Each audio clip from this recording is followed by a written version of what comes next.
ஓ, வணக்கம். ஐயா வணக்கம் ஐயா. அவ்வளவுதான். இப்ப பாரு, லைட் எரியுது ஐயா. அவ்வளவுதான். நீங்க ஐயா மல்டிமீட்டர் தப்பு தப்பா வச்சு எப்படி எரியும்? பட் ஆனால் அது 3.229 காமிக்குதுங்க ஐயா வோல்ட்டு. இப்பதான் கரெக்டா வச்சிருக்கிறீங்க, அப்ப தப்பு தப்பா வச்சிருக்கிறீங்க. இந்த பாருங்க, தண்ணியில போடுறோம் பாருங்க, அப்படியே எரியுது பாரு. இங்க தண்ணியில பாரு தண்ணியில, போடுறேன் சார். இங்க பாரு. போடுங்க போடுங்க. எப்படி தண்ணியில போடுறோம் பாருங்க, அப்படியே எப்படி எரியுதா? தெரியுது. ஆ, நீங்க தண்ணியிலும் போட வேண்டாம், ஒன்றும் போட வேண்டாம். தண்ணியில போட சின்ன கப்பலை போடனா அது துரு பிடிச்சிடும், அது எரியும். ஏன் சத்தம் போடுறது கொஞ்சம் அந்த பக்கம் போங்க, சவுண்ட் குறைங்க. நீங்க அந்த பக்கம் சவுண்ட் போயிருங்க. ஓகே. நீங்க போயிருங்க, நீங்க அவங்க இங்க ஆஃப் பண்ணிக்கங்க. பழனி பேர் நீங்க ஆஃப் பண்ணிக்கங்க. வகுப்பு எடுக்க போறேன். எடுத்து கவனிங்க, இல்லை சைலண்ட் பண்ணிட்டு கவனிங்க. எப்பொருள் பரமேஸ்வரி, ஏன் மதியானம் வந்துட்டு ஓடிட்டீங்க? பரமேஸ்வரி, கலைநிலா, ஐயா சொல்லுங்க ஐயா. காலையில உங்களது வந்துட்டேன். பரமேஸ்வரி, இது சத்தம் வர மாட்டேங்குது. உங்க அலைவரிசையை விட்டு விட்டு எடுக்குது. சரி, என்ன பண்ணீங்க? நீங்க எத்தனை மணி நேரம்? அவங்க 48 மணி நேரம், நீங்க 36 மணி நேரம், எவ்வளவு பண்ணிருக்கீங்க பரமேஸ்வரி? நீங்க காலையிலும் வரல, மத்தியானம் வரல, சாயங்காலம் வரல, ஏன் வேலை இருக்கா? ஐயா இல்லையா, இன்னைக்கு மதியானம் வந்து டவர் கிடைக்கலங்க ஐயா, அதனால நான் கட் சரி, பரவாயில்ல பண்ணிட்டேன். பரவாயில்ல. பரவாயில்ல பரவாயில்ல. நான் இன்னைக்கு சொரக்கா மட்டும் பொரியல் பண்ணி சாப்பிட்டேயா. 36 மணி நேரம், 48 மணி நேரமா, 36 மணி நேரமா, 24 மணி நேரமா? 24 மணி நேரங்க ஐயா. 36 போடுங்க நாளைக்கு. சரிங்க ஐயா. இல்ல 48 மணி நேரம் போடுங்க. ஐயா நான் இன்னைக்கு முட்டைகோஸ் பொரியல் பண்ணிட்டு எத்தனை மணி நேரம்? ரஸ்க் வச்சு சாப்பிட்டுட்டேன். எத்தனை மணி நேரம் ஆச்சு உங்களுக்கு? 48 மணி நேரம், 5 மணிக்கு தான் சாப்பிட்டேன். அப்ப நீங்க அடுத்த 48 மணி நேரம் போடுங்க. அடுத்து 48 மணி நேரம். சரிங்க ஐயா. ஆமா, வலியெல்லாம் குறைஞ்சிருச்சா? எல்லாம் போயிருக்குமே 50 விழுக்காடு. பரவாயில்ல ஐயா. கொஞ்சம் அந்த எலும்பு நீங்க நடந்து காட்டுங்க, இங்க நடந்து காட்டுறது படம் எடுத்து போறேன், நடந்து காட்டுற படம், கை எல்லாத்தையும் எடுத்து படம் போடுங்க. பையன் வரட்ட எடுக்க இங்க சொல்றேன். நடந்து பாக்கல, இப்ப எந்திரிச்சு நடந்து பாக்கலாம். அப்படியே அப்படியே கேமரா பிடிச்சிட்டு அப்படியே எந்திரிங்க பாக்கலாம். நடக்க முடியாது, இந்த ஸ்டிக்கு தான் பிடிக்கணும். பரவாயில்ல, புடிங்க. கேமரா பிடிச்சிட்டு சும்மா அப்படியே அந்த கட்டளை பிடிச்சிட்டு அப்படியே நில்லுங்க. கட்டளை பிடிச்சிட்டு நில்லுங்க பாக்கலாம். ஒரு பக்கம் ஒரு கையில கேமரா பிடிச்சி பேசிக்கங்க, கட்டளை பிடிச்சி நில்லுங்க. சும்மா நில்லுங்க பாக்கலாம். காலை அப்படியே காட்டுங்க, காலை காட்டுங்க. அப்படி மேல தூக்கு, லேசா அப்படி தூக்குங்க. நேற்று பண்ணீங்க அது மாதிரி பண்ணி காட்டுங்க பாக்கலாம். இல்லைன்னா நீங்க அவனுக்கு பயிற்சி பண்ணி காட்டணும். அதான் ஐயா நிக்கிறேன் பாருங்க ஐயா. இருங்க ஐயா, இருங்க ஐயா, நின்று ஸ்டிக் வச்சிருக்கேன். ஸ்டிக்கு ஓரமா வைங்க. கட்டளை பிடிச்சி நில்லுங்க. ஸ்டிக் எதுக்கு தொடுறீங்க? அது எதுக்கு? குச்சி எதுக்கு? அது சும்மா நிக்கிறேன், கட்டில பிடிக்கல, தனியா நிக்கிறேன். தெரியுது, வரேன் நான் போட்டோ போடலையே. இப்ப பாருங்க, தனியா நிக்கிறேன். எந்திரிச்சு நின்ட்டீங்களா? நேரம் நிக்கிறீங்க? தனியா நிக்கிறேன் பெட்டுக்கு.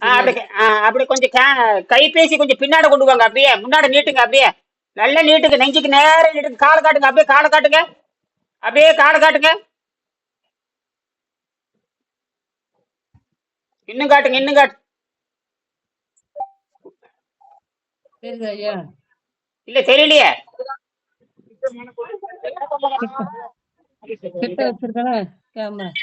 காலையில் தெரியலையே. துணிதானே தெரியுது, சிகப்பு ரோஸ் துணிதான் தெரியுது, ரோஸ் மண்ட துணிதான் தெரியுது.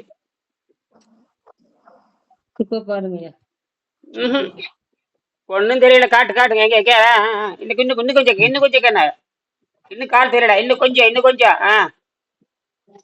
அப்ப நின்று இருக்கிறீங்களா? நிக்கிறீங்க. அப்படியே நிமிந்து இன்னும் கொஞ்சம் பார்த்து காட்டுங்க. இன்னும் கொஞ்சம் இன்னும் குஞ்சு காட்டுங்க. இன்னும் குஞ்சு அப்படி கீழே கொண்டு போங்க. விரல் இந்த பாத விரல் தெரியல, பாத விரல் தெரியல.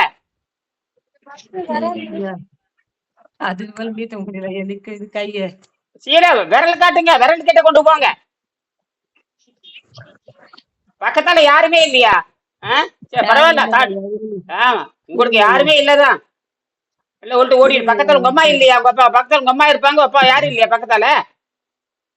யாரும் இல்லைங்க ஐயா, பிள்ளைங்க இனிமேதான் வருவாங்க. உங்க அம்மா இல்லையான்னு கேக்குறேன். உங்க அம்மா இருப்பாங்கல்ல? அவங்களுக்கு தெரியாது ஐயா, அது எடுக்க. சும்மா காட்டு சொல்லுங்க. காலை பிடிச்சி இப்ப காட்டு சொல்லுங்க. எனக்கு தெரியாது சொல்லிட்டு இருக்கேன். சும்மா காட்டு சொல்லுங்க. என் காலையா கேமரா உங்க கையில கொடுங்க, கேமரா உங்க கையில கொடுங்க.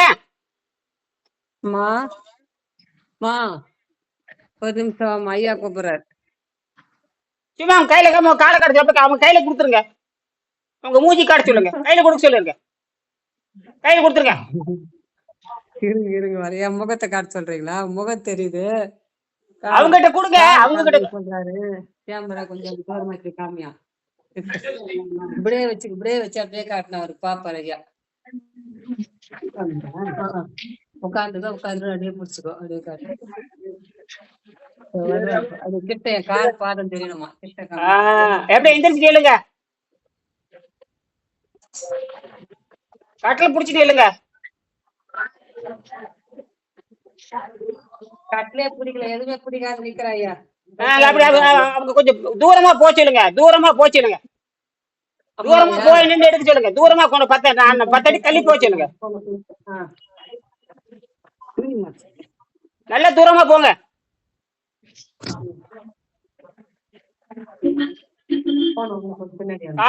கால் தெரியல ஒன்னும் தெரியல, அங்க தூரமா போச்சு இல்லைங்க. இன்னும் கொஞ்சம் பின்னாடி போச்சு, அவங்க நல்லா பின்னாடி போச்சு சொல்லுங்க. திருச்சி பஸ் இங்க தானே வரும், அது போகுது. இன்னும் வெயிட் பண்றேன், இன்னும் இங்க தானே வரும். இன்னும் கொஞ்சம் பின்னாடி போச்சு இல்லைங்க, இன்னும் கொஞ்சம் பின்னாடி போச்சு இல்லைங்க, இன்னும் கொஞ்சம் பின்னாடி போச்சுங்க. பின்னாடி நல்லா பின்னாடி போச்சு இல்லைங்க.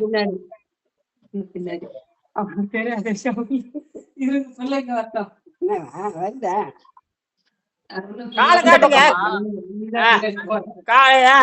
இன்னும் பின்னாடி போங்க, காலை காட்டுங்க. அப்படியே காலை காட்டுங்க, அப்படியே காலை காட்டுங்க. அப்படியே கொஞ்சம் கீழே திருப்பி சொல்லுங்க. தரையை காட்டுங்க, தரையை காட்ட சொல்லுங்க. கேமரா அப்படியே திருப்பி சொல்லுங்க. கேமரா திருப்பணும். சோனியா இவாடா, சோனியா வந்து திருப்பான். ஐயா காலை காட்டுங்க. அப்படியே காலை பிடிச்சி நடக்க, தரையை பிடிச்சி நடக்க, அந்த கட்டில பிடிச்சி நடக்க. இப்ப தெரியுது. அப்படியே எந்திரிச்சு நிலுங்க. எப்படி எந்திரிச்சு நிலுங்க. கை மேல தூக்குங்க. அப்படி கொஞ்சம் அவங்க பின்னாடி போச்சு, நல்லா முழு உடம்பு தெரியணும். பின்னாடி போச்சுருங்க, முழு உடம்பு தெரியணும். இப்பதான் கரெக்ட். இப்படித்தான் காட்டணும், இந்த மாதிரி தான் காட்டணும். இன்னும் கொஞ்சம் பின்னாடி போச்சு, இன்னும் கொஞ்சம் பின்னாடி போங்க, இன்னும் கொஞ்சம் பின்னாடி போங்க. நல்லா நிக்கிறீங்க. பாருங்க எவ்வளவு சிரமமா இருக்கு. ஒரு ஆளை வந்து படம், அதுக்குதான் தினம் படம் எடுத்து அனுப்புங்க, நடக்கிறது படம் எடுத்துன்னு சொன்னா அதை செய்ய மாட்டேங்கிறீங்க நீங்க. இருக்கிறவங்க கேட்டு தொந்தரவு. சும்மா ஓய்வா இருக்கிற நேரத்துல பாருங்க, ஓய்வா இருக்கிற நேரத்துல கூப்பிட்டு இப்படி நடக்கிற இப்படி போற காட்ட நல்லா இருக்கு. பாடம் எடுத்துற நேரத்துல போய் அவங்க ஏதோ ஒரு வேலை செஞ்சுட்டு இருப்பாங்க. ரைட், பரவாயில்ல, உட்காருங்க. போதும்.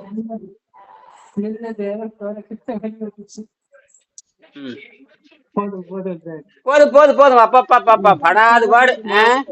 எவ்வளவு சிரமம். எங்கேயோ உட்காந்துட்டு என்னமோ பண்ணிட்டு. பரவாயில்ல. ரொம்ப நன்றி, எல்லாத்துக்கும் நன்றி. இடது பக்கம் கால் கொஞ்சம் வலி இழுக்குது ஐயா நின்னதுனால. அதெல்லாம் படம் எடுத்து அனுப்புங்க. முதல்ல வாயில சொல்லாதீங்க, வாயில சொல்லுங்க, படம் எடுத்து அனுப்புங்க. சரிங்க ஐயா. நீங்களே படம் எடுத்து அனுப்ப வேண்டியதானே. நீங்களே வீடியோ தட்ட ஓடுது, அப்படியே காலை காட்டுங்க, கையை அப்படியே காட்டினா சொல்லி பக்கத்தால இருக்க அத்தனை பேரு இந்த மாதிரி பண்ணோம்னா பண்ணி காட்டுறாங்க. என்ன பெரிய விஷயமா? எல்லாரும் இப்பதான் வருவாங்க, காலையில கிளம்பிடுவாங்க. அதெல்லாம் சரி, சும்மா இருக்க நேரத்துங்க அதெல்லாம் சரி, பதில் சொல்லாதீங்க. படம் எடுத்து அனுப்புனா அனுப்ப வேண்டியதுதான். சும்மா காலையில் வருவாங்க, சாயங்காலம் வருவோம், கதை பேசிட்டு இருக்கிறீங்க. சொல்றது செய்யுங்க. காலம் முட்டிய படம் எடுத்து அனுப்புறேன் ஐயா. கையும் சொல்றது செய்யுங்க, வாயில சொல்லிட்டு இருக்காதீங்க. அதெல்லாம் உங்க விஷயம். எனக்கு படம் வேணும் அவ்வளவுதான். சரிங்க ஐயா. தினம் காலையில மழை எனக்கு எடுத்து அனுப்புங்க. எப்படி நடக்கிறது ஒரு நிமிஷம் எடுக்குங்க. இதெல்லாம் எத்தனை தடவை சொல்றது நானு. எடுத்து அனுப்புன்னு சொன்னா அவங்க மாதிரி வந்துட வேண்டியது, புத்தகத்துக்கு வந்துட வேண்டியது. அது எங்களுக்கு தெரியாத புத்தகம், நீங்க உங்களுக்கு படிக்க தெரியாதா? 2 வேளை எடுக்கணும். 400 கிலோமீட்டருக்கு அப்பால் இருந்து 10 பைசா செலவு இல்லாம அலைய விட நல்லா ஆயிட்டு இருக்குது. அது உலகம்லாம் பார்க்க வேண்டாமா? 13 வருஷம் பெட்ல கிடக்குறீங்க. எந்த நின்றுக்கு பாருங்க. இந்த எவனக்காச்சும் எந்த MBBS doctor, MD ortho specialist அவனாலே ஒண்ணும் புடுங்க முடியாது. என்னது ஆர்த்தோ ஸ்பெஷலிஸ்ட் அவனாலே ஒண்ணும் புடுங்க முடியாது. இப்ப எப்படி எந்திரிச்சு நிக்கிறீங்க? சொன்னதெல்லாம் செய்யறீங்களே இல்லையா? இதே 20 நாளைக்கு முன்னாடி நீங்க எப்படி கிடந்தீங்க? எனக்கு தெரியும். நீங்க நல்லா ஆயிட்டு வரனால உங்களுக்கு வேலை வாங்குறேன். சரிங்க ஐயா. அவன் அவன் ஓடிடுவான். அவன் பெட்ல குளுக்கோஸ் ரிப்பேர் போட்டு போடான்னு போயிட்டே இரு. ஐசியூஆர்ல போட்டு ஓ கொண்டு போட்டு போயிடுவான். புரியுதா? ஆமா, என்ன பார்த்த பிறகு. ஐசியூஆர்ல போடும்பா 10 லட்சத்துக்கு கட்ட சொல்லிடுவான். 10 நாளைக்கு அப்புறம் டெட் பாடி எடுத்துட்டு போடான்ருவான். முடிஞ்சு போச்சு. கேட்ட சரிங்க இம்யூனிட்டி ஐயா. கையெழுத்து கையில ஃபார்ம்ல கையெழுத்து வாங்கிட்டு போடான்னு துரத்தி விட்டுருவான். இதுதான் நடக்குது. ம், ம், இது இது ஒண்ணுமே இல்ல. ஒண்ணுமே சரிங்க. இல்லை. இல்லை. நீங்க தான் உடம்பு சுத்தம் பண்ணிட்டு வரீங்களா, அப்புறம் என்ன? சரிங்க ஐயா. மூஞ்சில நிறமாறுது. எல்லாத்துக்கும் தெரியுதா மூஞ்சி நிறமாறுது? நீங்க ஆமா, எப்படி காலையில முன்னேற்றம் நல்லா இருக்குது? காலையில குளிச்சுட்டு வந்த பிறகு நல்ல கலரா தெரியுது ஐயா. காலையில ஆ பார்த்தா அதாவது ரங்க தோல் ரங்க சுருக்கமெல்லாம் வெளுத்து போய் அந்த மினுமினுப்பு ஆ வந்துடும். ரத்த ஓட்டம் அதிகமாக அந்த நிறமே ம், மாறிடும். நிறமே மாறிடும். ம் என்ன தயாளன் என்ன பண்ணீங்க? உட்காருங்க. என்ன பண்ணீங்க தயாளன்? வாந்தி எடுத்தீங்க அப்புறம்? எனக்கு ஐயா வாந்தி அதுக்கப்புறம் வரும். இது 4 பேரிச்சம்பழம் சாப்பிட்டேங்கய்யா. ஆ சாப்பிட்ட அப்புறம் கொஞ்ச நேரம் கழிச்சு மறுபடி பனங்கருப்படி சாப்பிட்டேங்கய்யா. அவ்வளவுதான். அப்புறம்? அதுக்கப்புறம் மதியம் வந்து கீரை வச்சு கொஞ்சம் சாப்பாடுங்கய்யா. சரி, அப்புறம் அதுக்கப்புறம் நீர்ல இருக்கேன். அவ்வளவுதான். போடுங்க. 48 மணி நேரம் போடுங்க. போட்டு மறுபடியும் ஒரு தடவை வாந்தி எடுங்க. சரிங்க 48 மணி 2 நாள் போடுங்க. 3 நாள் போடுங்க. 3 நாள் நீர்ல போடுங்க. சரி அது சரிங்க மறுபடியும் இந்த வாந்தி இது எடுக்கட்டும். மறுபடியும் வாந்தி வரட்டும். வாந்தி வரும். மலச்சிக்கல் வந்ததுன்னா மலத்துவாரத்தை கொப்பளிச்சு விடுங்க. மலத்துவாரத்துக்கு தண்ணி வச்சு விடுங்க. சரிங்க டப்பால தண்ணி விடுங்க. தெரியுங்கள வச்சு மலத்துவாரத்தை 2 நாள் 3 சரி நாளைக்கு ஒருக்கா வெளிக்கு போனா போதும். ஏன்னா உள்ள வந்து குறைக்கணும். அந்த மலச்சிக்கல் ம், வராம இருப்பதற்கு 2 வேலை பண்ணலாம். 3 நாள் நீங்க நீர் பயிற்சி பண்றீங்க சரி அப்படின்னா ம், 2 வேலை பண்ணணும். ஒண்ணு உணவு பாய் சுத்தம் 2 வழி இருக்கு. ஒண்ணு தண்ணி வைத்துக் கொண்டு அந்த மலத்துவாரத்தை தண்ணியின் மூலமாக சுத்தப்படுத்துதல். இல்லை ம், என்றால் வேக வைத்த கீரையோடு கொஞ்சம் சிறிதளவு அவள் சேர்த்து பிசைந்து மலச்சிக்கலை ம், போக்கிக் கொள்ள வேண்டும். 2 வழிதான் இருக்கு. என்னது? சரிங்க சரிங்க ஐயா. சரிங்க. திருப்பி சொல்லுங்க, திருப்பி சொல்லுங்க. அதாவது சொல்லுங்க ஐயா. இதோட கீரையோட வந்து அவல் சேர்த்து மலச்சிக்கல் போய்க்கிக்கணும். அல்லது இல்லைன்னா இனிமா கொடுத்து எடுத்துக்கணும். அவ்வளவுதான். அப்போ ம், அவ்வளோ. அந்த நாக்குல விஷம் வந்து படியுது, வாந்தி வர்ற மாதிரி இருந்ததுன்னா நீங்க என்ன பண்ணலாம்? உடனே அந்த கீரை வேக வச்சு ரவல் போட்டு பிசைஞ்சு சாப்பிட்டா அந்த வாந்தி வர்றதை வந்து இறப்பையிலிருந்து பெருங்குடலுக்கு இழுத்து விட வேண்டும். அதான் விஷயமே. அதனால உங்களுக்கு பேரிச்சம்பழம் 2 சாப்பிட்டுக்க சரியா போச்சுன்னு. பேரிச்சம்பழம் 2 சாப்பிட்டு அப்படியே விட்டுறணும். அதுக்கப்புறம் எதுக்கும் போகக்கூடாது. அதுக்கு அதுக்கப்புறம் கொஞ்சோண்டு பனங்கருப்படி சாப்பிட்டேங்கய்யா. அது சாப்பிடலாம். மறுபடியும் பேரிச்சம்பழம் இறக்கிட்டாவே அப்புறம் அதுல இருந்து 3 நாள் போடணும். அதுல இருந்து 3 நாள் சரிங்க. போடணும். 3 நாள் போட்டு தான் கீரை சாப்பிட்டுருக்கணும். மறுபடியும் எதுக்கு கீரை சாப்பிட்டீங்க? 3 நாள் கழிச்சு நீங்க கீரை சொல்லி போடணும். அந்த விஷத்தை வேகம் இருக்கணும். அதான் விஷயம். நம்ம நோக்கம் உணவு சாப்பிடுறது கிடையாது. உடலை கழுவுறதுக்கு தான். அப்ப நீங்க வாந்தி ஆமாங்க. வந்தது எடுத்துட்டீங்க. அதுக்கப்புறம் மீண்டும் ஆமாங்க. வாந்தி வரும். நீர் பயிற்சி தான் பண்ணணும். ஆமா. நீர் சரிங்க. பயிற்சி மறுபடியும் நீங்க அந்த வாந்தி இறக்கி விடுவதற்கு தான் 5 பேரிச்சம்பழம் கொஞ்சம் எலுமிச்சம்பழம் சாத்திர தொட்டு சாப்பிட சொன்னா அது போயிடுச்சு.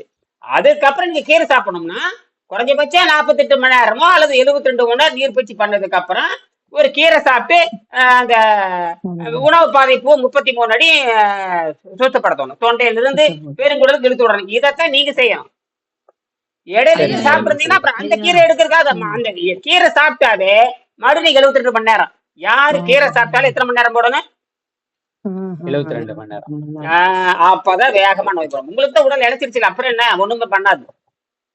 ஐயா எனக்கு ஆமாங்க. சாப்பிட்ட பிறகுதான் வாமிட்டே வர மாதிரி இருக்குது ஐயா. 50 வாந்தி வர மாதிரி இருக்கு. 59 கிலோ அப்படியே இருக்குங்கய்யா. ம். அவ்வளவுதான். 59 கிலோ இருக்கு. ம். அதாவது எத்தனை 70 இருந்தீங்களா? எவ்வளவு? 72ஆ? 86ங்கய்யா. 86 இருந்து 60ன்னு வச்சுட்டா கூட 26 இதுல 1 27 கிலோ கரைஞ்சிருக்கு. ஆமாங்க. சரி, நல்லது. இப்ப ஆமா கிட்டத்தட்ட எத்தனை மாசம் ஆச்சு? 6 மாசம் இப்போ தாண்டிடுதா? வந்து 7 மாசம் ஆச்சுங்க இதோட. 7 மாசத்துல சரியா வந்திருக்கு. ஆமாங்க 7 மாசத்துல 27 கிலோ குறைஞ்சிருக்கு.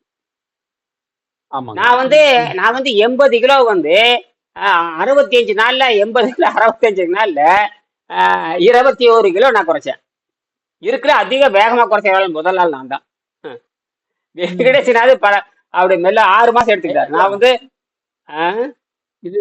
இது 4 மாசத்துலயே வந்து 50 கிலோ 59 கிலோ வந்துருச்சுங்க. அப்புறம் என்ன சரிதான். அதுல இருந்து அதுல அந்த 4ஆவது மாசத்துல இருந்து இப்ப வரைக்கும் அப்படியே இருக்குங்க. அப்ப நீங்க நேர்லயே போடுங்க, நேர்லயே போட்டு பயிற்சி பண்ணுங்க. நம்ம தத்துவம் மட்டும் பேசலாம். சரி, இன்னைக்கு என்ன படிக்கலாம் சொல்லுங்க. ஏதோ ஒன்று சொல்லுங்க. யார் என்ன உணவில்லாமலே வாழலாம், அந்த படிக்கலாமா ஐயா? 20 எடுங்க எடுங்க. 20 பாடம் எடுங்க எல்லாரும்.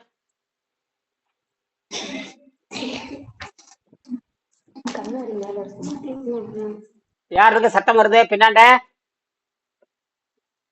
வகுப்பு நடக்கிறப்ப கொஞ்சம் அமைதியா இருங்க. இல்ல கொஞ்சம் நிறுத்திக்கங்க, உங்களது சத்தத்தை குறைச்சிக்கங்க. அருள் கூர்ந்து வினம் இல்லாமலே வாழலாம். படிங்க. இயற்கை பல கோடி வருடங்களுக்கு முன்னால் முதலில் ஒரு சில தாவரங்களை கடலிலும் கடற்கரையிலும் உண்டாக்கியது. தொடு உணர்ச்சி என்ற ஓரறிவு மட்டும் அதற்கு இருந்தது.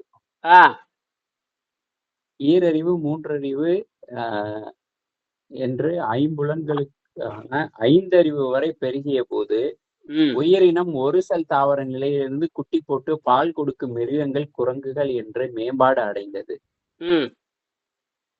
மனிதன் மட்டும் 6வது அறிவுடன் வாயில்லா குரங்குகளிடமிருந்து தோன்றினான். பின்னர் அறிவின் வலிமை அதிகமாக 6வது அறிவையும் கடந்து 7வது அறிவை எட்டி பிடிக்கும் யோகிகள் இயற்கையாகவே தோன்றினார்கள்.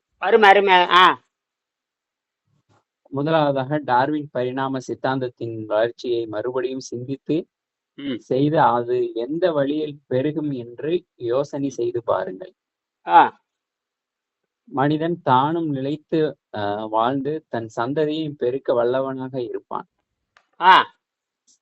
சக்தியை அண்டவெளியிலிருந்து பெற்று ஒரு நடமாடும் செடியை போல வாழ்வான். தன்னை அழித்து தன் வம்சத்தை ஒரு செல் தாவர நிலையை பெருக்கிய இயற்கை தன்னை அழித்து கொள்ளாமலே மனிதன் தன் வம்சத்தை பெருக்கிக் கொள்ளும் நிலைக்கு உயர்ந்து நிற்கிறது.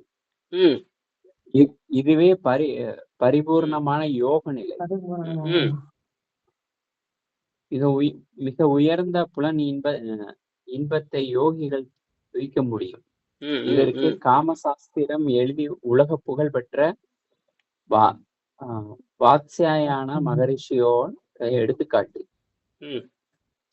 சுருக்கமாக சொன்னால் இயற்கையை அதன் வழியிலேயே விட்டு விடுவது யோகம். சரி, அது என்ன நிறுத்துங்க, அது இருக்கு, அப்புறம் படிக்கலாம். அந்த மிக உயர்ந்த புலன் என்பன என்னங்க எல்லாம் சொல்லுங்க. உயர்ந்த புலன் என்பது தீர்க்க முடியும். புலன் என்பதை புலன்களை மெய், வாய், கண், மூக்கு, செவி எல்லாமே. வாய் ருசி. அப்புறம் என்னென்ன? காமம். அப்புறம் அருமை. காமம் தான் முக்கியம். சரியா சொல்லிட்டீங்க, காமம் தான் கரெக்ட். அதுக்கப்புறம் தான் எல்லாமே. ஐம்புலன்கள் முடிஞ்சு போச்சு. ஆசை விட்டுருங்க. ஆசை எங்க வருது? ஆசை அப்புறம் வருது. முதல்ல ஐம்புலன்கள் தான். ஆசை எங்க வருது? அது மாசைங்கிறது மனசுல சேர்ந்தது. ஐம்புலன்களுக்கு வேலை கொடுக்க சொல்றாரு. புலன்கள்னால ஆசை எங்க புலன் வருது? ஐம்புலன்கள் காமம் சொன்னாரு. அதுதான் புத்திசாலித்தனம். அப்ப நான் நினைச்ச குழந்தை பெற்றுக்க முடியாது அர்த்தம். அதுக்கு பேரு நான் எப்படி குழந்தை பெற்றுக்க முடியும்? எனக்கு அந்த சக்தி இருக்கு. ஆனா அந்த ரத்த சுத்தமத்தில் ரத்த சுத்தமா இருந்தா வயது வித்தியாசமே கிடையாது. அதுதான் தெரிஞ்சுக்கணும். அப்ப 50 வயசுலயும் புள்ள பெற்றுக்கலாம், 60லயும் பெற்றுக்கலாம், 70லயும் பெற்றுக்கலாம், 80லயும் பெற்றுக்கலாம், 90லயும் பெற்றுக்கலாம், 100லயும் பெற்றுக்கலாம், 10லயும் பெற்றுக்கலாம். அந்த அளவுக்கு சுத்தமா இருக்கணுங்க. ஆம்பளை சுத்தமா இருக்கணும், பொம்பளை. இப்ப எல்லாமே மரங்கண்டு கிடக்குது. இல்ல இத்து போய் இட்லி தின்னு தோசை தின்னு எல்லாம் இத்து போய் கிடக்குது.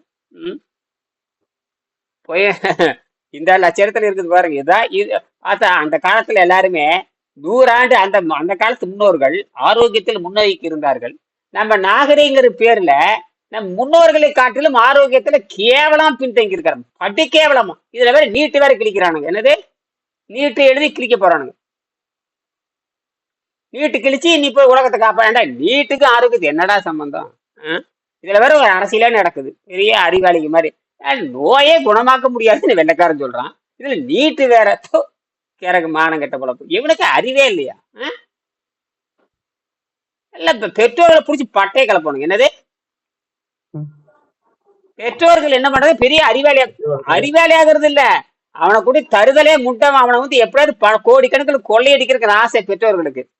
கோடிக்கணக்கில் இவன் டாக்டராய் கோடிக்கணக்கில் கொள்ளையடிக்கிறதாமா. அதுக்குத்தான் படிக்க வைக்கிறாங்க. படிச்சா அறிவு வரணும். இது படிச்சா தற்கொலை பண்ணிக்குது. என்னது தற்கொலைதான். அப்புறம் என்ன படிப்பு? படிச்சா என்ன வரணுங்க? அறிவு படித்த வரணும். அறிவா? அப்புறம் என்ன படிச்சா இவன் போய் தற்கொலை பண்ணிக்கிறாங்க? 100க்கு 99 எடுத்திருக்கிறான், அப்ப ஏன்டா தற்கொலை பண்ற? தொட்டனி தூரு. அறியாமையில இந்த மாதிரி. அப்ப படிச்சவனுக்கு அறிவு வரல. ஆமாங்க. அறியாமை, அறிவுங்கிறத விட அறிவு இல்ல, அறியாமையில இருக்காங்க. அப்ப இந்த படிப்பு என்ன சொல்றது? இப்ப இவன் படிக்கிறான் பாருங்க, SLC படிச்சுக்கிறான், +2 படிச்சுக்கிறான், 600க்கு 599 599.99 எடுத்துக்கிறீங்க, அப்ப ஏன் தற்கொலை பண்ற? எல்லாம் மனப்பாட கல்விங்கிறதுனால அப்படி இருக்கு. ம். புரிதல் அப்ப இதுல கிடையாது இல்லையா? அப்புறம் நீட் எழுதிட்டு வந்துட்டா அறிவாளி ஆகிடுவான். நீட் எழுதிட்டு வந்து நோயை குணமாக்கிடுவாங்களா? இல்லையா, அது முடியாது. அப்புறம் எப்படி? அப்புறம் எதுக்கு நீட் எழுதுறாங்க? எல்லாம் ஒரு வியாபார ரீதியா பண்றது. அப்படி சொல்லுங்க. எல்லாமே ஒரு என்ன வியாபாரத்துக்கு தான். என்ன கலை நீலா, ஐயா நீட் எதுக்குங்க எழுதுறாங்க? வேஸ்ட் தான் ஐயா. அதுக்கு இவ்வளவு போராட்டம் பாவம். அதை செக் பண்ணி அனுப்புறாங்க. டைம் லேட் ஆச்சுன்னா எழுத அனுப்ப மாட்டாங்களாம். அதுல செல்லுல போட்டிருக்காங்க ஐயா, ட்ரெயின் லேட்டா வரலாம், ஃபிளைட் லேட்டா வரலாம், போலீஸ்காரங்க லேட்டா வரலாம், எல்லாமே லேட்டா வரலாம். ஆனா நீட் தேர்வுக்கு மட்டும் லேட்டா வர்றது எழுத அனுப்ப மாட்டேன்றாங்களாம். வெளியே போய் 2 நிமிஷம் எக்ஸ்ட்ரா லேட்டா சரி, ஆனா வெளியே நீட் அனுப்பிடுறாங்க. எதுக்காக எழுதணும்? அதெல்லாம் இருக்கட்டும், எதுக்காக நீட் எழுதணும்? தெரியல ஐயா. அதுவும் டாக்டர் படிக்கிறதுக்கு, MD படிக்கிறதுக்கு நீட் எழுதுனாதானா, MBBS படிக்கிறதுக்கு நீட். அதாவது புக்கை படிச்சுட்டு பார்த்து எழுதி பாஸ் பண்ணிடுறாங்களாம். சொந்த மூளையை வச்சு அவங்க சரி, பயன்படுத்தி நீட் எழுதணுமா. எதுக்குங்க? நான் கேட்கறேன், நீட் எதுக்காக எழுதுறாங்க? நீட் எழுதுறாங்க, எதுக்காக எழுதுறாங்க? அதுதான் ஐயா, ஜென்ரல் நாலேஜ் கொஸ்டின். நீங்க புக்கை பார்த்து தானே படிக்கிறீங்க. இதுல புக்ல இல்லாமதெல்லாம் கொடுக்குறாங்க, புத்தகத்துல இல்லாம இருக்குதெல்லாம். இல்ல, அது அது உங்க நோக்கம் இல்ல. மூளையை வச்சு. அது இல்லம்மா, நீட் தேர்வு எதுக்காக எழுதுறாங்க? ஏங்க தயால, நீட் தேர்வு எதுக்காக எழுதுறாங்க? ஐயா, நீட் தேர்வு ஐயா, வந்து ஒரு திறமையான ஐயா. மருத்துவ படிப்புக்காக அதை எழுதுறாங்க ஐயா. அவ்வளவுதான். நீங்க சொன்னதான் சரி. இப்ப சொல்லுங்க, நீட் தேர்வு எதுக்கு எழுதுறாங்க? மருத்துவ படிப்பு மருத்துவ எழுதுறாங்க ஐயா. அதோட நிறுத்துங்க. பரமேஸ்வரி, நீட் தேர்வு எதுக்கு எழுதுறாங்க? மருத்துவ ஐயா, மருத்துவ படிப்பு. படிப்புக்கு.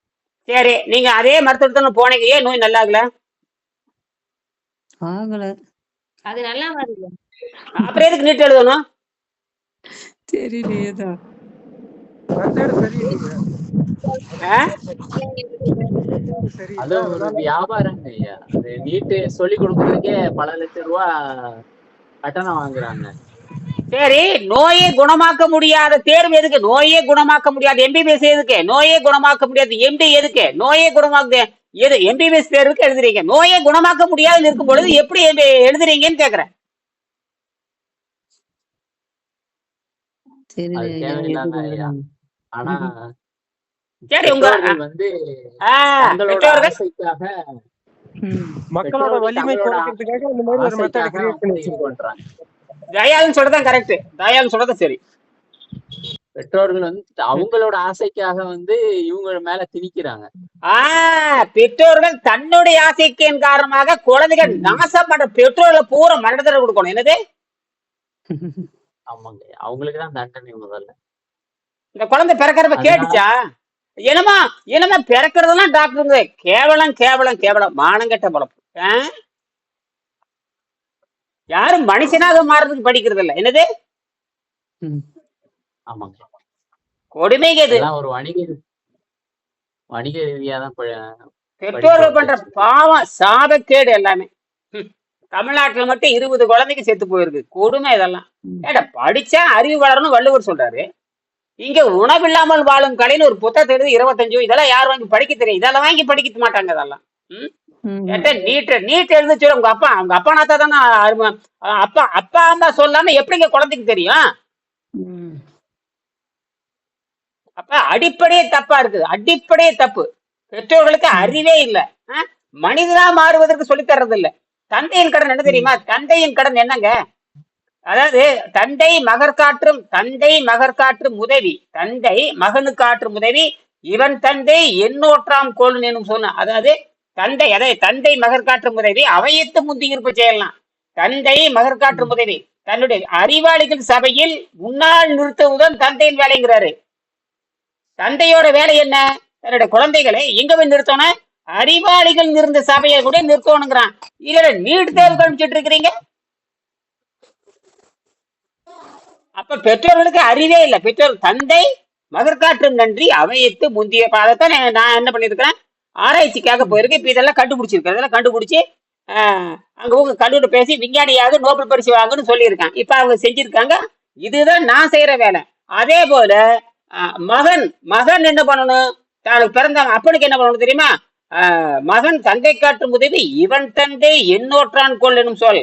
என்னை வந்து இந்த அளவுக்கு உயர்த்தி நிற்பதற்கு என் தந்தை என்ன பாடுபட்டு இருப்பார் என்று சொல்ற அளவுக்கு அவங்க போய் நிக்கணுமா? இதுதான். இதை விட்டு போட்டு அப்பா படிக்க வைக்க வேண்டியது குழந்தை சாக வேண்டியது. இந்த இடம் படிச்சுட்டு இருக்கிறீங்க வெக்க மாலையில பெற்றோர்களுக்கு. எவனும் திருக்குறளும் படிக்கிறது இல்ல, எவனும் எந்த மந்திரியும் சொல்றது இல்ல, எந்த முதலமைச்சர் சொல்ற எல்லாம் ஒழுக்கம் இல்லாதவன் கூத்தாடிக விபச்சாரிகள் தான் நாட்டை ஆண்டுட்டு இருந்து எந்த லட்சணத்துல இருக்கான்.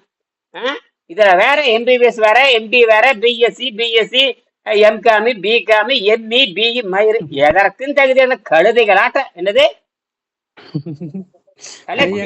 பன்னி குட்டிகளாட்ட வாழ வேண்டியது ஒரு இளவும் தெரியறது இல்ல, ஒரு நோயை தீக்கு தெரியறது இல்ல. ஒருத்தர் வந்து ஒரு மல்டிமீட்டர் கனெக்ஷன் கொடுறான்னு சொன்னா ஒரு என்ஜினியருக்கு வந்து ஒரு கனெக்ஷன் கொடுக்க தெரியலைங்க. இந்த 2 பேட்டரி எடுத்து 2 கீழே ஒரு கம்பியும் மேல கம்பி எடுக்க படாது போல விடுறாருங்க. இதுல கேட்ட எம்பியாம பிஇமா என்ன லட்சணத்துல இருக்குது பாருங்க. நான் இங்க உட்காந்துட்டு கிராமத்துல உட்காந்துட்டு நோபல் பரிசு எப்படி வாங்குறது டிசைன் பண்ணிட்டு உட்காந்துருக்கிறேன். டவுன்ல உட்காந்துட்டு ஒரு மல்டிமீட்டர் பார்க்க தெரியல, ஒரு வோல்ட் பார்க்க தெரியல, ஒரு ஏம்பு பார்க்க தெரியல, லீடு எப்படி மாத்துறதுன்னு தெரியல. இந்த பொம்பளைகள் எல்லாம் செஞ்சுட்டு மாணவிகள் பொம்பளைங்க அவங்க அழகா லைட் செஞ்சு காமிச்சிட்டு இருக்கிறாங்க. ஒரு என்ஜினியர் திருன்னு முழிக்கிறாருங்க. ஏன்னா எத்தனை 1000 வீடியோ போட்டிருக்கேன். அதை பாக்குறதும் இல்ல படிக்கிறதும் இல்ல. பாருங்க கலைஞரா சொல்லவே இல்லை, அழகா செஞ்சு காமிச்சிட்டாங்க. சொல்லவே இல்லை. எனக்கு ஆச்சரியம் கலைஞர் மேல என்னடா என்ன நுட்பம் பாருங்க. அவங்கள ஒரு கலைஞர்ல ஒரு விஞ்ஞானி ஆக வேண்டிய அறிவு அவங்கள்ட்ட இருக்கு. என்னது அவ்வளவு அறிவுலாம் இல்ல என்கிட்ட. அது எப்படி இதை செஞ்சீங்கன்னு கேக்குறா. எல்லாரும் செய்யறாங்க, நானும் செய்யறேன். உடனே பையன் கிட்ட சொல்லி பையன் வாங்கிட்டு வந்து உடனே ஒட்ட வச்சு காமிச்சிட்டாங்க. சிகப்பா ஆச்சரியம். எல்லா பேரும் பரமேஸ்வரி செஞ்சுட்டாங்க. எல்லா பேரும் இதுக்கு இடுப்பு வலி கைகால் வலி அதோட செய்யறாங்கன்னா அந்த பொறுப்பு தான். அடடா இதுதான் சொல்றாங்களே உண்மை. இதுதான் உலகத்தை ஆள போகுது. சரியா? இதுதான் இது வந்து கார்பன் பாடி. இந்த கார்பன் பாடி தான் நம்ம பாடி. இந்த கார்பன் பாடி எங்க இருந்து எனர்ஜி எடுத்துக்குது? நைட்ரஜன்ல இருந்து எனர்ஜி எடுத்துருக்குது. நம்ம உடம்பு எங்க இருந்து எடுத்துக்குது? நைட்ரஜன் இருந்து எடுத்துக்குது. அவ்வளவுதான். அதுக்கு தான் செய்ய சொன்னேன். இது பாருங்க, இந்த பச்சை லைட் இருக்கு பாத்தீங்களா? இந்த பச்சை லைட்டோ சிகப்பு ஏதோ ஒத்த லைட் வச்சுக்கிட்டு சின்ன ஒரு 20 சின்ன பிளாஸ்டிக் தட்டு கொஞ்சம் தண்ணி ஊத்தி அது மேல வச்சிருங்க. அவ்வளவுதான். அப்படியே எரிஞ்சுக்கிட்டே இருக்கு. ஒரு வருஷத்துக்கு எரி. எத்தனை வருஷத்துக்கு? ஒரு வருஷத்துக்கு. தண்ணி கொஞ்சம் சின்ன கப்புல ஒரு 20 மில்லி ஊத்திக்கணும். அடிப்பாக மட்டும் லேசா நனையணும். அடிப்பாக மட்டும் அவ்வளவுதான். மேல போற அப்படியே இருந்துட்டே இருக்கணும். எதுக்குன்னு கேட்டு ஷார்ட் ஆகாது. அது குளிர்ச்சியான மின்சாரம். மற்ற உலகத்துல டிசி சப்ளை கொடுத்து லைட்டு போட்டாலும், டிசி சப்ளை வந்து தண்ணீர் போட்டாலும் வெந்து போயிடும். ஏசி சப்ளை கொடுத்து பல்ப் எரிச்சாலும் தண்ணிக்குள்ள போட்டு வெந்து போயிடும். ஆனால் இது எலக்ட்ரானே கிடையாது, ஒன்லி நியூட்ரான். அதனால சொல்றேன், இது வந்து நோபல் பரிசுக்கு இன்னும் 10 வருஷத்துல நோபல் பரிசு கிடைக்கும் போகுது. இதுதான் நான் இதுதான் வந்து இப்ப 20 கிராம் செஞ்சிருக்கிறேன். இது விஞ்ஞானிகள் உணர்ந்துட்டு 20 கிலோல செஞ்சாங்கன்னா ஒவ்வொரு வீட்டுக்கும் ஒரு நாளைக்கு 72 யூனிட் மின்சாரம் வரும். இதுவே 6 மாசத்துக்கு எரியும். ஏன்னா இதை வந்து வெளியிருந்து எடுத்துக்கு நைட்ரஜன் இருந்து நியூட்ரான் எடுத்துக்குது. இது வந்து நியூட்ரான் புரோட்டான் எக்ஸ்சேஞ்ச் ஆகிட்டே இருக்கு. இது பாருங்க, விஞ்ஞானிகள் வந்து இந்த லைட் வந்து இது வந்து கார்பன் வெளியே வச்சிருக்கேன் பாரு. இந்த ஒரு குச்சி 4 குச்சி வச்சிருக்கேன். ஒரு 2 பிளஸ் 2 மைனஸ் அவ்வளவுதான். ஒரு பிளஸ் கீழே இருக்கணும், ஒரு பிளஸ் மேல இருக்கணும். அவ்வளவுதான். ஒரு பிளஸ் கீழே இருக்கணும், ஒரு பிளஸ் மேல இருக்கணும். ஒரு கருப்பு கோடு மேல இருக்கணும், ஒரு கருப்பு கோடு கீழே இருக்கணும். அவ்வளவுதான். சிலட்டை படிச்சுட்டு இங்க 2 குச்சி, இங்க 2 குச்சி கருப்பு குச்சி. அவ்வளவுதான். கருப்பு குச்சினா அதை பென்சில் குச்சி. அது பென்சில் குச்சி கிராம் 8B பென்சில் வச்சுக்கணும். அல்லது பழைய எவரிடி பேட்டர் இருந்தா அது உடச்சு உள்ள இருந்து கருப்பு குச்சி 2 உடச்சு இந்த பக்கம் 2 இதை ஒட்டா முடிஞ்சு போச்சு. இது 2க்கு செம்பு கம்பி அடிச்சிட வேண்டியதுதான். Plus minus. இங்க பிளஸ் மைனஸ் ஒரு எல்இடி வச்சு எரிஞ்சுட்டே இருக்கும். அவ்வளவுதான். 5 நிமிஷத்துல செய்யலாம். இது வந்து கண்ணை முடிவு செய்யலாம். இது ஒருத்தருக்கு செய்ய தெரிய மாட்டேங்குது. என்ன பண்றது? அது அப்படித்தான் இருக்கும். ஆனா செய்யறாங்களா அது வரைக்கும் வாழ்த்துங்க. இது வந்து ஏங்க பார்த்து செய்யறதுக்கு இந்த தடுமாட்டினா நான் எவ்வளவு அளவு மூளையை போட்டு யோசிச்சு இப்ப நோபல் பரிசு கொண்டு போனா எனக்கு எந்த அளவுக்கு தைரியம் இருக்கணும் பாருங்க. என்னது நோபல் பரிசு இந்தியாவில எவனை இது வரைக்கும் நோபல் பரிசு வாங்கல 100 வருஷத்துல. நான் வாங்கணும்னு முடிவோடு இருக்கிறேன். என்னது வாங்குங்க ஐயா வாங்குங்க 100 வருஷமா எவனும் சசிவராமனை தவிர ஒரு வயல வாங்கல. எல்லாம் முழும் கேட்டா எம்எஸ்சிங்கிறான், கேட்டா பிஎஸ்சிங்கிறான், கேட்டா பிகாம் பிடெக்ங்கிறான். ஏன்டா எம்டெக் பிடெக் படிச்சுட்டு ஒரு நோபல் பரிசு வாங்குறதுக்கு அறிவியல உனக்கு? ம். அப்ப எதுக்கடா எம்டெக் படிக்கிறீங்க பிடெக் படிக்கிறீங்க வெங்காயம் போடலாம். இதை வேணா ஐஐடியில கிளிக்கிறானுங்க. கேட்டா மெட்டீரியல் சயின்ஸுங்கிறான், புடலங்காய் சயின்ஸுங்கிறான், குவாண்டம் சயின்ஸுங்கிறான், புடலங்காய். ஏண்டா ஒரு ஆற்றல் பற்றாக்குறை தீக்கிறதுக்கு அறிவு இல்ல. முதல்ல எனர்ஜின்னு என்னன்னு புரிஞ்சுங்க. பேசிக் வந்து 4 எனர்ஜி தான் இருக்கு. பேசிக்ல 4 எனர்ஜி இருக்குன்னு விஞ்ஞானிகள் வகை 300 ஆண்டுகளா யோசிச்சு 1970ல 4 சக்தியை வகைப்படுத்துறானுங்க.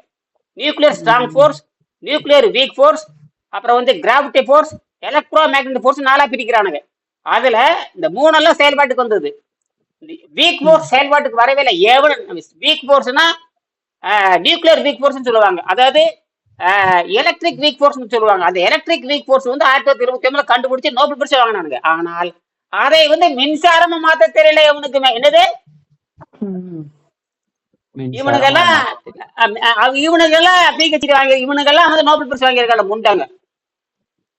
நான் பள்ளிக்கூடமா அரைகுறையுமே பள்ளிக்கூடம் போனாலும் பாஸ் மார்க்கோட ஃபெயில் மார்க் வாங்கிட்டு இப்ப நான் வந்து நியூட்ரானிக் பேஸ்ல புரோட்டோ நியூட்ரானிக், இது வந்து புரோட்டோ நியூட்ரோ போசானிக் அப்படின்னு பேரே வாயில் நுழையாது. நான் பேர் வச்சிருக்கேன் புரோட்டோ நியூட்ரோ போசானிக். பேரே இவனுக்கும் தெரியாது. நான் சொல்ற பேரை புரிஞ்சுக்கிறதுக்கே வந்து 100 ஆண்டு ஆகும். நியூட்ரோ புரோட்டோ போசானிக் கேட்டு பாருங்க. நியூட்ரோ புரோட்டோ போசானிக் என்னன்னு கேட்டு பாருங்க. எவனாச்சும் பேர் சொல்றான்னு பாருங்க. இப்படி யாராவது சொல்லிட்டு இருக்கான்னு சொல்லுங்க. உலகத்துல எங்கேயாவது லைட்டா தண்ணிக்குள்ள போட்டா என்ன ஆகும்? டெட் ஆயிரும், சூடாயி வெடிச்சு போயிடும். தண்ணிக்குள்ள போட்டா ஒண்ணுமே ஆகாது. தண்ணிக்குள்ள போட்டா ஏங்க ஏங்க எலக்ட்ரிசிட்டி, எந்த எலக்ட்ரிசிட்டி தண்ணிக்குள்ள போட்டா வெடிச்சு போகும்னு படிச்சதுல பாடத்துல. இது ஏன் போட்ட ஒன்னும் ஆக மாட்டேங்குது? அதுதான் இது வந்து electronic. There is no electron. This is activated by neutro proto bosonic effect. Neutro proto bosonic ஆகப்பட்டு ஒண்ணுமே ஆகலையா? பாருங்க அப்படியே கிடக்குது பாருங்க. முழுசா முடிக்கிறது என்ன? சாகணும் இல்ல, டமா டிமிர் வெடிக்கணும், சூடாகணும், கொதிக்கணும். உள்ள 3 வோல்ட் இருக்குது, 18 வாட்ஸ் இருக்குது. அது தக தகன்னு கொதிக்கணும், ஒன்னும் ஆகாது. இதுக்கு பேரு R square I squared R is equal to 0ன்னு பேரு. I squared R is equal to 0 அப்படின்னு எடுத்துருமா? சாதாரணமா பாத்தீங்கன்னா இந்த இருக்கிற கண்டுபிடிப்பு பாத்தீங்கன்னா I squared R is equal to லாஸ்ன்னு வரும். இது I squared R is equal to 0 நான் கண்டுபிடிச்சிருக்கேன். என்னது உலகத்தை நான் 0 கண்டுபிடிச்ச முதல் நாள் நான் தான். 0 இருக்குது 0 கண்டுபிடிச்ச தமிழர்கள் தான். ஒன்ன குறிச்சு அந்த 0ல ஒரு வேல்யூ கண்டுபிடிச்சேன். இப்ப 0ல வேலை செய்யுது. 0 1ங்கிற கான்செப்ட்ல வேலை செய்யுது. இதுதான் இதுக்கு பேரு நியூட்ரோ புரோட்டோ போசானிக் அப்படின்னு பேரு. போசான்ங்கிறது இப்பதான் கண்டுபிடிச்சானுங்க. அந்த போசான் துகள் தான் இது வேலை செய்யுது. டபிள்யூ போசான், அப்புறம் ஜெட் போசான், அப்புறம் ஹெச் போசான். இந்த 3 சேர்த்துதான் இதுக்கு எனர்ஜி கொடுக்குது.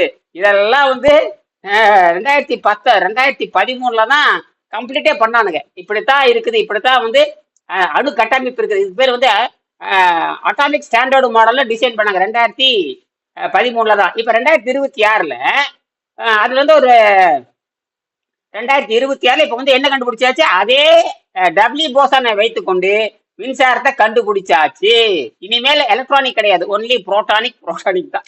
புரோட்டானிக், நியூட்ரானிக், போசானிக் இந்த 3ம் சேர்ந்ததான். அது வந்து ஆளை சாவடிக்காத மின்சாரம். என்னது பாருங்க, 2 சர்க்யூட் ஓப்பன் சர்க்யூட் எல்லாம் ஓப்பனா இருக்குது. எங்கே 2 தொட்ட சாவாது, ஒண்ணும் பண்ணாது. பாருங்க, தண்ணியில போட்டாலும் ஒன்னும் ஆகாது, வாயில வச்சாலும் ஒன்னும் ஆகாது, ஒன்னும் ஆகாது. ஏன்னா இது புரோட்டான் எஃபெக்ட்னு பேரு. உயிர்கள் புரோட்டானையும் நியூட்ரானையும் வச்சுதான் இயங்குது. எலக்ட்ரானை வச்சு கிடையாது. மானங்கட்ட எலக்ட்ரான் இனிமேல் கிடையாது. Electron is a total failure. அதுக்கு இங்க வேலையே இல்லை. அப்ப இந்த போட்டான் எமிஷன் தான் நடக்குதுங்க. போட்டான் எமிஷன் தான் வெளிச்சம். நீங்க உங்க உடம்புக்கு வந்து என்ன வெளிச்சம் தெரியுமா? உங்களுக்கு வந்து போட்டானுங்கிற வெளிச்சம் பயங்கர வேகத்துல வந்துட்டு இருக்குது. அதுதான் உங்க மேல படுது. பட்டு உடம்பு அப்படியே உறிஞ்சிக்குது. அப்படியே தகரம் எப்படி சூடுபட்டா உறிஞ்சிக்கிற மாதிரி உங்களுக்கு உறிஞ்சிக்குது. இதான் விஷயமே. அதான் இதை பண்ணுங்க, அப்புறம் நல்லா வரலாம். இதோட நிறைவு செய்யலாம். அப்ப அந்த புலன்கள் இன்பத்தை இப்ப நான் வந்து இப்போ அந்த புலன்கள் இன்பத்தை இதோட நிறுத்திக்கலாம். வகுப்பு நிறைய சேர புலன்கள் நினைத்தால் புலன்கள் இன்பத்தை அனுபவிக்கலாம், நினைத்தால் புலன் இன்பத்தை தவிர்க்கலாம். என்னது நினைச்சாலும் அனுபவிக்கலாம், இல்லைன்னா தவிர்க்கலாம். இதத்தான் நான் அதோட நிறுத்தினேன். இதை வந்து மறுபடியும் படிங்க. படிச்சுட்டு எல்லாரும் சரிங்க என்ன பண்றீங்க, தைரியமே என்ன பண்றீங்க, எல்லாரும் 72 மணி நேரம் போடுங்க. சரிங்களா கலைஞலா? சரிங்க சரிங்க ஐயா. 72 மணி நேரம் போடுங்க. எப்பாவது வாந்தி வர மாதிரி இருந்ததுன்னா 4-5 பேரிச்சம்பழத்தை எலுமிச்சம்பழத்தை சாத்த பிழிஞ்சு அப்படி தொட்டு தொட்டு நல்லா மென்னு சாப்பிடுங்க. அதுக்கப்புறம் நீர் பயிற்சி பண்ணிட்டே வாங்க. எப்ப வாந்தி வருதோ 4 எலுமிச்சம்பழத்தை சாரை வந்து அப்படியே எலுமிச்சம்பழம் சாப்பிட்டு விட்டு அப்படியே நல்ல மென்னு நிதானமா சாப்பிட்டு முழுங்கிக்கணும். மலச்சிக்கல் வர்ற மாதிரி இருந்துச்சுன்னா நீங்க அந்த மலக்குடல் மூலமாக மலவாயை சுத்தம் தண்ணி விட்டீங்கன்னா ஒரு தண்ணி உள்ள விட்டீங்கன்னா உள்ள போயிடும். அப்படி சுத்தம் பண்ணி இல்ல அப்படின்னா வேக வைத்த காய்கறியோ வேக வைத்த கீரையோ நல்லா வேக வச்சுக்கிட்டு சிறிதால் அவள் போட்டு பிசைஞ்சு அந்த 33 அடியை வந்து மலச்சிக்கல் போக்கிக்கூடும். ஏன்னா குறைந்த உணவினால் மலச்சிக்கல் வரும். அந்த மலச்சிக்கலை தவிர்ப்பதற்கு 2 வழிகள் இருக்கின்றன. ஏன்னா நாம வந்து எனர்ஜியில வாழ போறோம். நாம ஜீர நீர் நிறுத்தி தவம்னா ஜீர நீர் நிறுத்துறதுதான் தவம். நாம வந்து தவத்தை பத்தி பேசிட்டு இருக்கிறேன். ஆகாரத்திற்கும் ஆரோக்கியத்துக்கு சம்பந்தம் இல்லைன்னு போகும் பொழுது அப்ப இயற்கை ஆற்றல் நேச்சுரல் எனர்ஜியில தான் வாழணும். என்னது இயற்கை ஆற்றல். அப்ப இதுதான் அடிப்படை. சரியா? இதெல்லாம் செஞ்சுட்டு வாங்க. மறு காலையில நம்ம 7:30 மணிக்கு நான் பேசலாம். நேரத்திலே கூப்பிடுவேன். சில பேர் 5 மணிக்கு கூட வரலாம். 5 மணிக்கு கூட சில பேர்ல நான் பேசுறேன். நீங்க முன்ன 5 மணிக்கு கூப்பிட்டு பாப்பா வந்தா வாங்க, இல்லட்டா 7:30 மணிக்கு வாங்க. இடையில சந்தேகம் மட்டும் கூப்பிட்டு பேசுங்க. சரியா? சந்திப்போம். நன்றி. வணக்கம். வணக்கம். சாப்பிட்ட பிறகுதான் ஐயா எனக்கு வாந்தியே வரா மாதிரி இருக்கு ஐயா. 48 மணி நேரம் கழிச்ச பிறகு சாப்பிட்ட பிறகு வாந்தி வர மாதிரி இருக்கு. சாப்பிட்ட பிறகு வாந்தி வர மாதிரி இருக்கா? ஆமா. அப்போ என்ன காரணமா இருக்குங்கிறீங்க? அப்ப வாந்தி வந்துச்சா? அப்படி ஏதாவது வந்துச்சா? வரல ஐயா. முந்தா நாள் அப்படிதான் இருக்கு. சாப்பிட்ட பிறகு சொன்னா அதுக்கப்புறம் இன்னைக்கு வந்திருக்கு. வாந்தி எடுத்துட்டீங்களா? ஆனா வரல ஐயா. வராமதான் இருக்கு, வர மாட்டேங்குது. அது கீழே போயிடும். அந்த வாந்தி வர மாதிரி இருக்கு. அது என்ன, அந்த கோலை இழுத்துக்கிட்டு அந்த கீரை தானே வச்சு சாப்பிட்டீங்க, கீரையை காய் சாப்பிட்டீங்க, அது இழுத்துட்டு கீழே போயிருக்கான். அவ்வளவுதான், ஒன்றும் பயப்பட. அவ்வளவுதான். அப்படிங்களா? அந்த வாந்தி வந்து என்ன பண்ணிருக்கு, வாந்தி வர மாதிரி கீரை அதுதான் கீரை சாப்பிட்டேன், கீரை சாப்பிட்டா இழுத்துட்டு கீழே போயிருமே. இறப்பையில இருந்து சிறுகுடல் பெருங்குடலுக்கு போயிடும். அப்ப என்ன பண்ண வாந்தி வர ஐடியா சொல்ற பாருங்க. இப்ப வாந்தி பண்ணணும். நீங்க 72 மணி நேரம் போடும்போது வாந்தி வராம இருந்ததுன்னா உடனே கீரையை வேக வச்சு அவள் போட்டு சாப்பிட்டு அந்த வாந்தியை பெருங்குடலுக்கு இழுத்து விட வேண்டும். பெருங்குடலுக்கு இழுத்து விடும்னா வாய்வழியே தானே போட முடியும். வாய்வழியை போட்டு என்ன ஆகும், நேர இறப்பைக்கு போகும். இறப்பைக்கு போய் சிறுகுடலுக்கு போகும். அப்புறம் பெருங்குடலுக்கு போயிடும். அப்புறம் மலைக்குடலுக்கு போயிடும். சரிங்க. அவள் போட்டுமா கீரையில வேக வைக்கணும். அவளை எப்படி வேணாலும் பண்ணிக்கங்க. அதுவா சும்மா வேக வச்சு ஊற வச்சு போடுங்க, இல்ல வேக வச்சு போடுங்க, என்னமோ பண்ணுங்க. புளி கொஞ்சம் சேருங்க. அப்ப கரெக்டா உங்களுக்கு அந்த இது போயிடும். புளி அன்னைக்கு சேர்த்துதான் கீரை சாப்பிட்டேங்க ஐயா. சாப்பிட்ட பிறகுதான் முந்தின நாள் சாப்பிட்டேன். அதோட 2 நாள் சாப்பிடல. இன்னைக்கு முட்டைகோசு பொரியல் பண்ணி ரஸ்க்கு வச்சு சாப்பிட்டேன். அது சாப்பிட்டதுன்னு வாமிட்டு வராம இருக்கு. ஆனா வரல, இழுத்துட்டு போயிடுச்சு. அதே மாதிரி பண்ணி பாருங்க. அதே நாளைக்கு என்ன பண்றீங்கன்னா, நாளைக்கு கடைசியில் கீரை வச்சுக்க. 4 அடிக்கு கடைசியில் கீரை வைங்க. நல்ல நெகுன்னு கடையுங்க. பச்சையா இருக்கணும். சரிங்க. பிரண்டை கூட செய்யலாம். பிரண்டை கடைசி கூட பிரண்டை நல்லா பிரண்டை கிடைச்சதுன்னா நல்லா மேல சீவி போட்டு பிரண்டை கூட அறுத்து ஒரு மாதிரி பண்ணி சாப்பிடலாம். பிரண்டை எல்லாம் கிடைக்குமான்னு பாருங்க. பிரண்டை நல்லா சுத்தப்படுத்தும். கிடைக்குமா? உங்க ஊர் கிராமத்து பக்கம் கிடைக்குமே பிரண்டை? இருந்தா பாருகிட்ட முருங்கைக்கீரை வச்சுக்கங்க. என்னது நீங்க எல்லாரும் முருங்கைக்கீரை வச்சுங்க. அதான் ரெம்பேலி முருங்கைக்கீரை வச்சுக்க. ஏன் கண்டைக்கீரை தின்னுட்டு இருக்கீங்க? முருங்கைக்கீரை எளிமையானது. முருங்கைக்கீரை இருக்கு. இனிமேல் முருங்கைக்கீரை வச்சு சுத்தப்படுத்துங்க. வேற கீரைக்கெல்லாம் போகாதீங்க. புரியுதா? எனக்கு தெரிஞ்ச முருங்கைக்கீரைக்கு யாரும் மருந்து அடிக்கிறது இல்ல. மற்றதெல்லாம் மருந்து அடிச்சுதான் வருது. இயற்கையா கிடைக்குது முருங்கைக்கீரை தான். ஆமா, அதை தவிர எதுவும் முருங்கைக்கீரை வெங்காயம் போட்டு கொஞ்சம் தாளிச்சு ஒரு 2 ரஸ்கி வச்சு 2 ரொட்டி துண்டு வச்சு அப்படி தொட்டு சாப்பிடுங்க. இதுதான் 72 மணி நேரம் பயிற்சி செஞ்சுட்டு வாங்க. காலையில 7:30 மணிக்கு பேசலாம். அந்த 20ஆம் பாடத்தை நல்லா படிச்சுட்டு வாங்க. சரியா? விசாரம். சரிங்க.